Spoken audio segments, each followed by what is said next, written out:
কি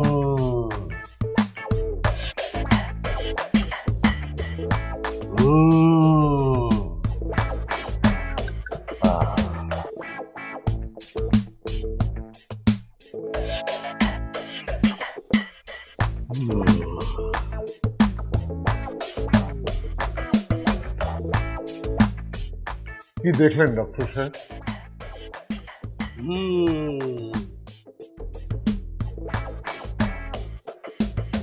ডাক্তার সাহেব, জটিল কিছু নাকি? মানে কোনো সমস্যা? ডাক্তার কি হু হু করছেন, বলেন না কি হয়েছে? ও মানে না, কেসটা খুব জটিল। মাথার যে সেন্ট্রাল পয়েন্টে যেখানে আঘাত লেগেছে ঠিক একই জায়গায় একই পরিমাণ একটি আঘাত বাঁশ অথবা রড দিয়ে